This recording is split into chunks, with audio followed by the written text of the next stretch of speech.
नमस्कार, 7 PM news live देख रहे हैं आप। आपके साथ मैं हूं लावनी श्रीवास्तव। बात उत्तर प्रदेश की कर रहे हैं। वो उत्तर प्रदेश जो इस वक्त सबसे ज्यादा लाइमलाइट में है, जहां 2017 का विधानसभा चुनाव होने वाला है और ये चुनाव काफी दिलचस्प तस्वीरें लेकर भी आ रहा है। जहां एक और सत्तासीन समाजवादी पार्टी को एक बार फिर से सत्ता में आने की ख्वाहिश है, तो वहीं बीजेपी भी अपने तरीके से परिवर्तन की बयार लाने की कोशिशों में जुटी हुई है। लेकिन इन सब के बीच बड़ा सवाल यही उठ रहा है कि समाजवादी पार्टी भले ही पुनः सरकार में आने की, सत्ता पर बैठने की कोशिश कर रही हो, लेकिन उनका कुनबा जो बिखराव के कगार पर है, क्या उस बिखरे हुए कुनबे को, बिखरे हुए कार्यकर्ताओं को समाजवादी पार्टी जोड़ने की कोशिशों में कामयाब हो पाएगी? जहां एक और हमने देखा कि 25 साल पूरे होने पर रजत जयंती मनाई जा रही थी, मंच पर जो खटास थी वो साफ साफ देखने को मिल रही थी और इसी खटास का फायदा उठाने की कोशिश कर रहे हैं तमाम दूसरे दल। हालांकि एक तस्वीर और भी है, 9 बार महागठबंधन बनाने की कोशिशें हो चुकी है और ये कोशिश एक बार फिर से अमली जामा पहनाने के लिए ये कोशिश शुरू की गई है। आज हमने देखा कि जनता परिवार एक साथ इकट्ठा हुआ है, लेकिन ये इकट्ठा हुआ परिवार क्या वाकई वास्तव में महागठबंधन में तब्दील होगा? और अगर तब्दील हो जाता है तो क्या बीजेपी इस महागठबंधन से लड़ने के लिए तैयार है? आज इसी पहलू पर हम दो खास मेहमानों के साथ एक खास चर्चा करेंगे, लेकिन उससे पहले इस रिपोर्ट के जरिए देखिए कि किस तरीके से यूपी में शक्ति प्रदर्शन का दौर शुरू हो चुका है। जिम्मेदारी है विकास की, क्या कर रहे हैं? चाचा भतीजे को गाली दे रहा है, भतीजा चाचे को गाली दे रहा है और बुआ जी दोनों को गाली दे रही है। किसी को विकास की नहीं पड़ी है। ये सपा बसपा बसपा सपा उत्तर प्रदेश का विकास नहीं कर सकते। उत्तर प्रदेश का विकास करना है तो भारतीय जनता पार्टी की पूर्ण बहुमत की सरकार बनानी पड़ेगी मित्रों, पूर्ण बहुमत की सरकार बनानी पड़ेगी। पूरी की पूरी समाजवादी पार्टी अति काजम मुख्तार अफजल से भरी पड़ी है और बहन जी कहती है हम मुक्ति करेंगे। यहाँ अतीक है, आजम है, अफजल है, मुख्तार है और वहां नसीमुद्दीन है। जाओगे तो कहां जाओगे? एक बाजू खाई है, एक बाजू कुआं है। हमारे यहाँ कोई नहीं है भैया, कोई गुंडा नहीं है। हमारे यहाँ गुंडों का स्थान नहीं है। गुंडा मुक्त उत्तर प्रदेश भारतीय जनता पार्टी बना सकती है। तो बीजेपी के राष्ट्रीय अध्यक्ष अमित शाह कह रहे हैं कि परिवर्तन अगर कोई ला सकता है, विकास कोई कर सकता है, तो वो बीजेपी ही कर सकती है। इसका जवाब क्या आएगा समाजवादी पार्टी की तरफ से, ये भी दिलचस्प होगा देखना। बहरहाल मेरे साथ दो मेहमान इस वक्त जुड़ चुके हैं। मेरे साथ इस वक्त समाजवादी पार्टी से जुड़ रही हैं प्रवक्ता जूही सिंह जी और साथ ही साथ बीजेपी प्रवक्ता अनिला सिंह जी भी हमारे साथ जुड़ रही हैं। आप दोनों मेहमानों का बहुत बहुत स्वागत है। और मेरा पहला सवाल जूही जी आपसे होगा, बहुत सीधा साधा सवाल है, क्योंकि ये सवाल आम जनता भी जानना चाह रही है कि मैम पार्टी में कुछ ऑल इज वेल है, सब एकत्रित हो चुके हैं, दिल मिल चुके हैं? परसों हमारा क्रांति रथ और चुनाव की आगाज माननीय मुख्यमंत्री ने की और उनके नेतृत्व में हम चुनाव के लिए निकल चुके हैं और पार्टी उनके नेतृत्व में चुनाव लड़ चुकी है। जनता के बीच में रूबरू हो रहे हैं। हमने उनके और जनता के बीच में कोई मध्यस्थता न करे, ये बिल्कुल इंश्योर कर लिया है। जनता उनसे सीधे सवाल करेगी। हम अपने पॉलिसीज और प्रोग्राम्स लेके जनता के बीच में जा रहे हैं। मैंने जो सवाल पूछा था, मैंने पूछा आज जो तस्वीरें हमने देखी कि भले ही मीठे मीठे चेहरे दिखाई दे रहे थे, लेकिन शब्दों के जो बाढ़ चल रहे थे, चाहे वो अखिलेश जी की तरफ से हो या शिवपाल जी की तरफ से हो, तंज पे तंज कैसे जा रहे थे। तो मैंने सिर्फ इसलिए जानना चाहा कि पार्टी में ऑल इज वेल की स्थिति है। वो एक दूसरे पे थोड़े ही तंज कट रहे थे, वो तो ऑपोजिशन है, ऑपोजिशन पे हम लोग तंज कर रहे हैं और हाथ में तलवार। अखिलेश जी तलवार की बात कर रहे थे, अखिलेश जी तलवार की बात कर रहे थे कि तलवार थमा दिया गया है और फिर कहा जा रहा है कि चलाए नहीं, तो ये किसकी तरफ इशारा था? पूरी ऑपोजिशन पे, सारी ऑपोजिशन पे। चुनाव हमारे लिए अहम चुनाव है और हमको बहुमत की सरकार बनानी है। चलिए, आपकी सीमाएं मैं समझ सकती हूँ, तंज किसके तरफ था, तंज किसके तरफ था ये तो समझना बहुत आसान है। मैं आपकी सीमाएं समझ सकती हूँ। अनिला जी मेरे साथ हैं, बीजेपी प्रवक्ता हैं। अनिला जी, आपने सुना कि जूही जी कह रही हैं कि जो तलवार चलाने की बात कही गई है, अखिलेश जी सीधे तौर पर ऑपोजिशन को एक स्ट्रॉन्ग मैसेज दे रहे हैं। आप किस तरीके से देख रही हैं आज जो तस्वीरें सामने आई?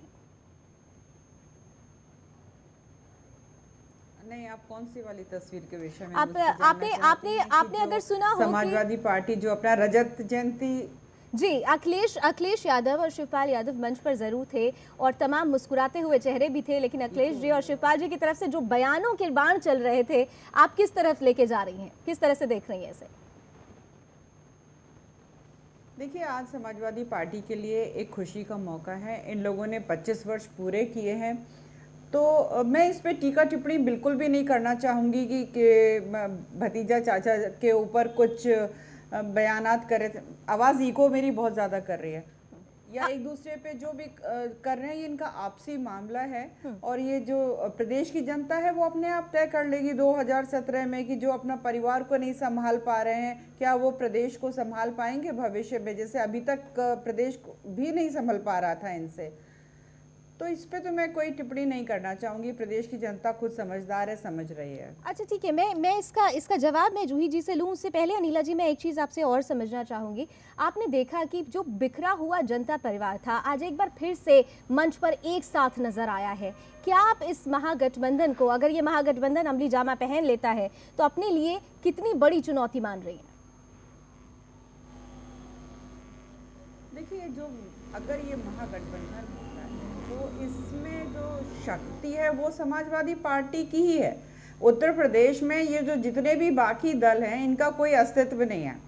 समाजवादी पार्टी जो है आज सत्ताधारी पार्टी है, उसकी अपनी शक्ति है, उसकी अपनी फॉलोइंग बीजेपी है। के वो लिए ये समझ में कितनी आता बड़ी है। चुनौती है? तो मैम, मैं बाकी आपसे ये जितने भी जानना लोग चाह आए रही थे, हूँ जेडीयू, आरजेडी। अनिला जी, बीजेपी के लिए कितनी बड़ी चुनौती है, मैं आपसे ये जानना चाह रही हूँ।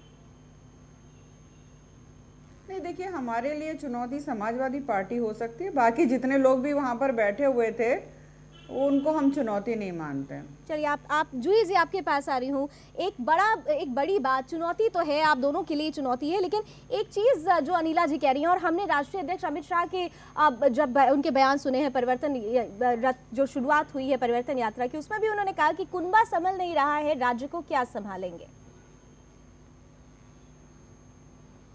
जिसके पास कुनबा होता है वो संभाल भी लेता है। परिवार की महत्ता अमित शाह जी को शायद नहीं पता होगा, और एक पॉलिटिकल राजनीतिक भाषण, एक यात्रा का आरंभ इतने सस्ती तरीके से भाषा का प्रयोग करके कि चाचा, भतीजा, बुआ, जनता को इससे क्या मतलब है? अगर जनता, आप 3 साल सेंट्रल गवर्नमेंट में है, आप बताइए कि आपको बहुमत दे चुकी है जनता, आपको बहुत सारे सांसद दे चुकी है। आपने उत्तर प्रदेश के लिए क्या किया? ये कहना बहुत आसान है कि हमने 1 लाख करोड़ रुपया दिया। कौन सी प्रोजेक्ट आप यहाँ लाए, कहाँ आपने पैसे दिए? तो आप जनता को अपना हिसाब किताब सही सही बताइए। जनता चाहेगी तो आपको वोट देगी। कुनबा, चाचा, भतीजा, बुआ, ये सब सस्ती मानसिकता उनको बिलोंग करके हम सकारात्मक तरीके से चुनाव लड़ेंगे। करते हुए घूम रहे हैं कि आओ हमको बचाओ, आओ हमको बचाओ। भारतीय जनता पार्टी से इतनी खौफजदा है आपकी पार्टी, और केंद्र सरकार ने उत्तर प्रदेश के लिए क्या किया है, ये आपका आउटलुक है।